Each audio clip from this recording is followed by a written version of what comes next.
આજ રોજ જે મોરબી ખાતે હિન્દુ સંમેલન કરવામાં આવ્યું છે એના વિશે તમારું શું કહેવું છે?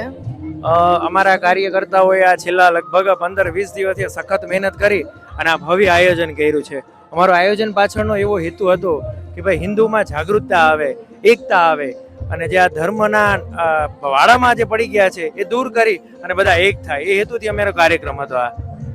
આ કાર્યક્રમની શું વિશેષતાઓ છે અને કયા કયા કાર્યક્રમો કરવામાં આવ્યા? આ કાર્યક્રમમાં ખાસ અમારી સાથે બોટાદના આત્માનંદ સરસ્વતી છે કે જેઓ એનું જીવન જ આખું રાષ્ટ્ર માટે સમર્પિત છે. એ અમારી સાથે છે. દામજી ભગત છે અને ખાસ કરીને જોઈએ તો અમારી સાથે એવી બે કૃતિ છે કે ભરતનાટ્યમની કે જોઈને લોકો છે આશ્ચર્ય પામી ગયા કે આપણી સંસ્કૃતિમાં આવું સંગીત આવું નૃત્ય છે. એમ એ અદ્ભુત રહ્યો અમારો કાર્યક્રમ.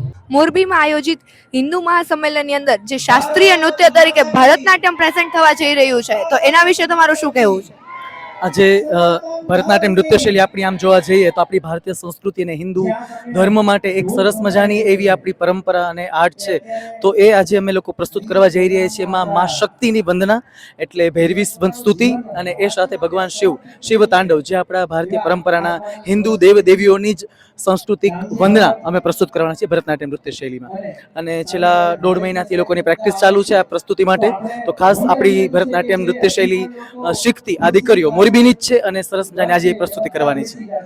અને આપણી હિન્દુ સંસ્કૃતિને જાળવવા માટે ભરતનાટ્યમની જે નૃત્યની છોકરીઓ અત્યારે એ તરફ આગળ વધી રહી છે એના માટે અમને લોકોને પણ ખુશી છે કે અત્યારના વેસ્ટર્ન યુગમાં પણ અત્યારે આપણી ભારતીય સંસ્કૃતિ સાચવી રાખવા માટે અત્યારની દીકરીઓ બધી છે એ આપણી સાથે નૃત્ય સંસ્થામાં જોડાયેલી છે.